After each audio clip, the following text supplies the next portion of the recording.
मित्रांनो, सुख म्हणजे नक्की काय असतं या मालिकेच्या आजच्या भागामध्ये जयदीप आणि गौरी आतमध्ये निघून जातात. तेव्हा बबन उदयला त्या फळांवरती 2,000 रुपये खर्च झाले आहे असं म्हणून पैशाची मागणी करू लागतो. तेव्हा उदय त्या पिशवीमध्ये मोजून 4 फळं आहेत आणि तू एका फळाचे 500 रुपये लावले आहेत का असं बोलत तू काम मात्र एकदम छान केलं आहेस असं त्याला बोलतो आणि बबनला 5,000 रुपये देऊ करतो. तर बबन एवढ्या छोट्या कामाचे 5,000 रुपये मिळाले म्हणून खूपच खुश होतो आणि अजून काही काम असेल तर सांगा, कारण आपलं असं आहे की ज्याचं चालतं नाणं त्याच्याकडे जाणं असा डायलॉग मारतो. तेव्हा शालिनी, परत तुमची गरज आम्हाला लागणारच आहे, तेव्हा आम्ही तुम्हाला सांगू असं म्हणून त्याला जायला सांगते आणि उदयला हे दोघं वेळेत आले नसते तर आपली वाटच लागली असती असं बोलते. तेव्हा देवकी, अंबाबाईची कृपा आपल्यावर पण होत आहे असं म्हणून सर्वजण अंबाबाईचा उदो उदो करतात. त्यानंतर आत गेल्यावर देवकी उदयला तुम्ही कसली भारी ॲक्टिंग केली असं बोलते, तर शालिनी हो असे म्हणून कोणाला काही बोलता सुद्धा आलं नाही आणि प्रत्येकजण आपापल्या बिळात निघून गेले असं म्हणते. त्यावर उदय, मी एका फटक्यात सगळा डावच पलटवून लावला असं म्हणतो. तर शालिनी, मी जर उदय भाऊजींच्या बाजूने बोलले असते ना तर आपला काहीतरी डाव आहे असं त्या म्हाताऱ्याच्या लक्षात आलं असतं असं म्हणते. तेव्हा उदय, आता तर आग नाही वनवास पेटला आहे, आता जयदीप एकटाच पडत चालला आहे असं बोलतो. त्यावर शालिनी, आपल्याला तर त्याला एकटंच पाडायचं आहे असं बोलत अम्माने आपल्या हातात जो निकारा हाणून दिला आहे ना तो फुंकून फुंकून विझवण्यासाठी नाही तर खाली ठेवून हे घर पेटवण्यासाठी आहे आणि हे घर तर मी पेटवणारच आहे. पाक राख रांगोळी करून टाकणार आहे या घराची आणि त्या राखेतूनच आपल्याला आपलं स्वतःचं अस्तित्व आणि साम्राज्य तयार करायचं आहे असं बोलते. तर त्यांचं ते बोलणं बाहेर उभा राहून रेणुका ऐकत असते आणि ते ऐकून टाळ्या वाजवू लागते. तेव्हा शालिनी, उदय आणि देवकी चांगलेच घाबरून जातात. तर दुसरीकडे गौरी जयदीपजवळ जाऊन त्याची माफी मागू लागते आणि माझं खरंच चुकलं असं बोलते. तेव्हा जयदीप गौरीला, तुझं काहीच चुकलं नाही, माझंच चुकलं आहे, मीच तुला सॉरी म्हणायला पाहिजे असं बोलतो. तेव्हा गौरी स्वतःचे कान पकडते आणि मला माझी चूक कळाली आहे असं बोलते. त्यावर जयदीप, उलट तुझंच बरोबर होतं, हेच बाहेर सिद्ध झालं आहे ना असं बोलतो. त्यावर गौरी, बाहेर जे काही सिद्ध झालं आहे ना ते खोटं सिद्ध झालं आहे असं बोलते. त्यावर जयदीप, जे सिद्ध होत असतं ना तेच खरं असतं, खरं असू दे नाही तर खोटं असू दे तेच खरं होतं असं बोलतो. त्यावर गौरी, तसं असेल तर कोर्टामध्ये हेच सिद्ध झालं होतं ना की मी गौरी नाही गीता आहे, तरी पण ते खोटं म्हणून तू माझ्यावरती विश्वास ठेवला होतास ना असं जयदीपला बोलते. तेव्हा जयदीप, मग आज तू माझ्यावरती का विश्वास नाही ठेवलास असं विचारतो. त्यावर गौरी, मला आतमधून कुठंतरी वाटत होतं की तू असं नाही करू शकणार असं बोलत असते. तेव्हा जयदीप गौरीपासून तोंड फिरवतो. तेव्हा गौरी जयदीपला, तुझा तरी माझ्यावरती कुठे विश्वास होता, मी गौरी आहे हे समजायला तुला 2 महिने लागले, मला तर हे 2 दिवसातच कळालं ना असं बोलते आणि त्यात तुझा पण दोष आहेस की तुला नाही वाटत का तू बदललेला आहेस असं बोलते. त्यावर जयदीप, माझ्यात काहीच बदल झाला नाही, उलट तुझाच माझ्याकडे बघण्याचा दृष्टिकोन बदलला आहे असं बोलतो. तेव्हा गौरी, मग तू सिद्ध कर, तू बदलला नाहीस ते असं बोलते. तेव्हा जयदीप, ते मी कसं सिद्ध करू असं बोलतो. तेव्हा गौरी, तू परत माझ्याबरोबर कंपनीमध्ये चल असं बोलत तुझा राजीनामा अजूनसुद्धा मी स्वीकारला नाही असं सांगते. तेव्हा जयदीप, त्या कंपनीमध्ये मी परत येणार नाही, माझा डिसिजन फायनल आहे असं सांगतो आणि तिथून निघून जातो. तेव्हा गौरी विचारात पडते. तर दुसरीकडे शालिनी रेणुकाला जे काही घडलेलं असतं ते सर्व सांगत असते आणि देवकी रेणुकाला, तुम्ही आमच्याबरोबर असताना तर आपण सगळ्यांची तोंडच बंद केली असती असं बोलते. तर रेणुका, असे चुटूरपुटूर प्लॅन करून तुम्ही सत्ता मिळवण्याची जर स्वप्न बघत असाल ना तर डोळे उघडा, नाहीतर दरवेळेप्रमाणे तोंडावरच पडाल असं बोलते. त्यावर उदय, अजून तुला आमचा मास्टर प्लॅन माहिती नाही म्हणूनच तू हे बोलत आहेस असं रेणुकाला बोलतो. तेव्हा रेणुका, तुमचा मास्टर प्लॅन काय आहे ते अगोदर मला सांगा, मग मी तुमच्यामध्ये यायचं का नाही ते ठरवेन असं बोलते. त्यावर शालिनी, आम्ही तुम्हाला येडे वाटलो का, तुम्ही आमच्यात आलाच नाही आणि आमचा प्लॅन बाहेर जाऊन सांगितला तर काय करणार असं बोलते. तर उदय, आणि आत्तासुद्धा त्यांनी आमचा प्लॅन काढून घेण्यासाठी तुला पाठवलं नसेल कशावरून असं बोलू लागतो. तेव्हा रेणुका उदयला, तू काय बोलत आहेस असं म्हणते. तेव्हा शालिनी, ते बरोबरच बोलत आहेत असं बोलत तुमचा नवरा त्या जयदीपला सामील आहे ना असं बोलते. तेव्हा रेणुका तुमच्या नवऱ्याची पण काय वेगळी गोष्ट नाही, तो सुद्धा त्यांनाच सामील आहे असं बोलते. तर त्यावर शालिनी मी आमच्या नवऱ्याला कोणता सुद्धा प्लॅन सांगत नसते असं बोलते. तर त्यानंतर रेणुका आणि शालिनी भांडू लागतात. तेव्हा देवकी आणि उदय मध्ये पडतात आणि असं भांडून कसे चालेल, आम्ही बघा कसं सहकुटुंब सामील झालो आहे प्लॅनमध्ये असं बोलतात. तर रेणुका आमचं एवढं भाग्य नाही असं बोलत जया आणि गौरी ते सुद्धा सहकुटुंब या प्लॅनमध्येच आहेत आणि दोघे पण तुम्हाला पुरून उरत आहेत. एक पण लढाई तुम्ही जिंकला नाही, त्या दोघांना हरवणं एवढं सोपं नाही असं बोलते.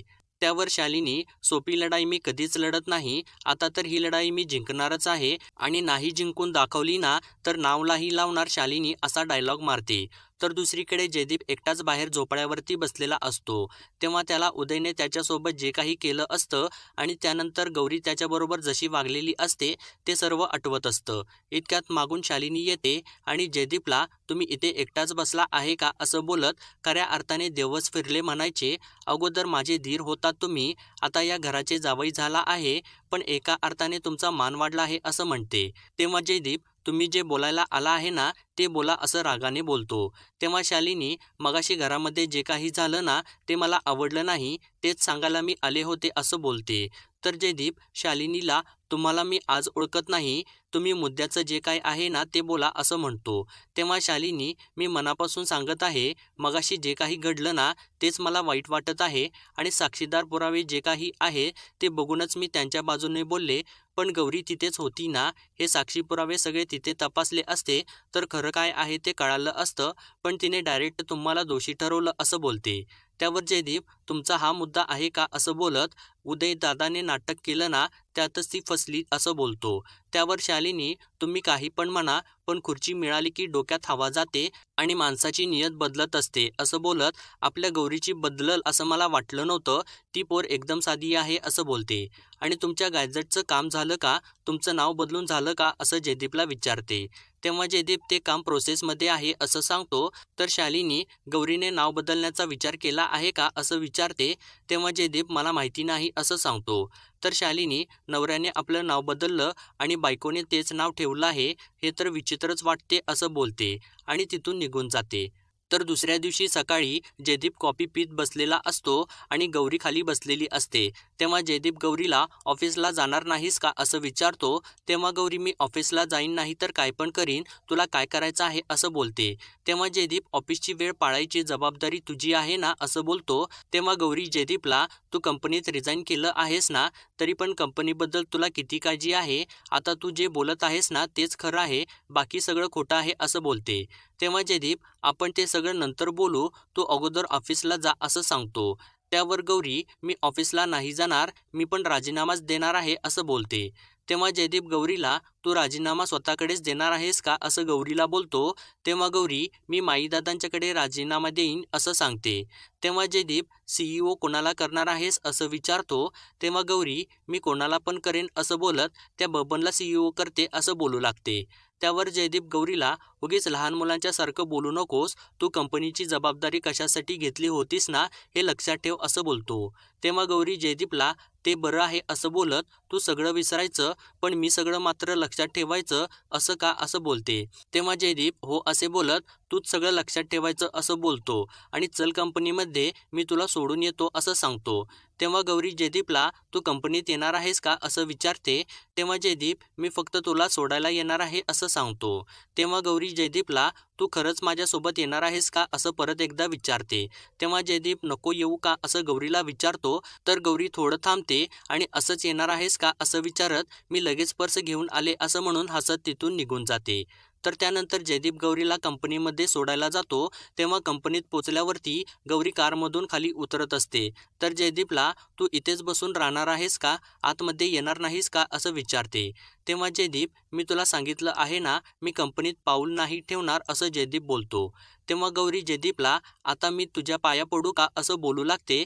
तेव्हा जयदीप मी फक्त तुला कंपनीत सोडायला आलो होतो असे बोलतो. तेव्हा गौरी तू मला सांगितलं होतंस ना की मी तुझ्या पाठीशी आहे, म्हणूनच मी ही जबाबदारी घ्यायला तयार झाले आणि तू आता मला एकटीलाच पाडणार आहेस का असं बोलते. तेव्हा जयदीप, तू एकटी कुठं आहेस? भोसले आहेत तुझ्याबरोबर, शेखरदाजी सुद्धा आहेत आणि तुला मदत लागली ना तर मी सुद्धा आहे. पण या कंपनीमध्ये मला जो मान होता ना, तो मान मी माझ्या कामाने मिळवला होता. तोच मान मी जर परत मिळवला ना तरच मी या कंपनीत पाऊल टाकेन, नाहीतर कधीच नाही, असं सांगतो. तेव्हा गौरी जयदीपला परत सांगायचा प्रयत्न करत असते.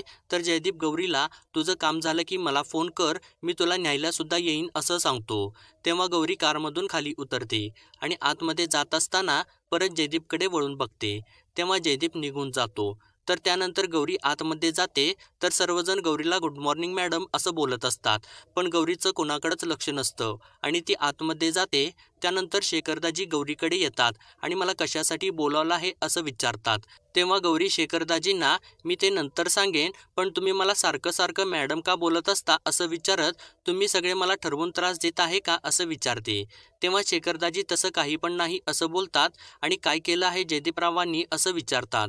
तर गौरी, तो मला सोडायला आला होता पण कंपनीमध्ये एक पाऊल पण टाकलं नाही, तसाच निघून गेला, असं बोलते. तेव्हा शेखरदाजी, आता पोस्टचा राजीनामा दिला आहे ना त्यांनी, मग कसे काय आतमध्ये येतील असं बोलतात. आणि माझं ऐका, त्यांना थोडा वेळ द्या, त्यांचा तर स्वाभिमान दुखावला गेला आहे ना, असं बोलतात. त्यावर गौरी, आजपर्यंत मी कितीतरी अपमान पचवले आहेत आणि ते सर्व घरासाठीच केलं आहे ना, असं बोलते. तर शेखरदाजी, मला सगळ्या गोष्टी मान्य आहेत, पण ते तुमच्यासाठी कंपनीमध्ये येत होते आणि तुम्हीच त्यांच्यावरती अविश्वास दाखवला, इथंच सगळं संपलं, असं बोलतात. तेव्हा गौरी, मला नाही कळाला त्यांचा डाव, मी तर त्याला 10 वेळेला सॉरी सुद्धा बोलली आहे, पण तो माझं काय ऐकायलाच तयार नाही, आता मी काय करू असं विचारते. तेव्हा शेखरदाजी गौरीला, मी तुम्हाला एक गोष्ट विचारू का असं बोलत, जर तुम्हाला दोघांच्यापैकी एक गोष्ट निवडायची झाली तर तुम्ही कोणाची निवड कराल असं विचारतात. तेव्हा गौरी, तुम्ही काय बोलत आहे असं शेखरदाजींना विचारते. तेव्हा शेखरदाजी, देव ना करो तुमच्यावरती ही वेळ येऊ, पण जर तुम्हाला जयदीपराव किंवा कंपनी या दोघांपैकी एकाची निवड करावी लागली ना तर तुम्ही कोणाची निवड कराल असं विचारतात. तेव्हा ते ऐकल्यानंतर गौरी विचारातच पडते. तर मित्रांनो, पुढील भागामध्ये आपण पाहणार आहोत, रेणुका जयाची तर कुवतच नाही, बाहेर जाऊन राहायची, असं सर्वांसमोर बोलते. त्यावर जयदीप रागाला येतो आणि तुम्हाला सगळ्यांना जर असं वाटत असेल ना तर मी आत्ताच या क्षणाला घर सोडायला तयार आहे, असं सांगतो. तेव्हा सर्वजण दचकतात. तर त्यानंतर जयदीप आतमध्ये निघून जातो. तेव्हा मल्हार जयदीपला थांबवण्याचा प्रयत्न करत असतो. तर मित्रांनो, असेच डेली अपडेट पाहण्यासाठी आपल्या चॅनलला सबस्क्राईब करा.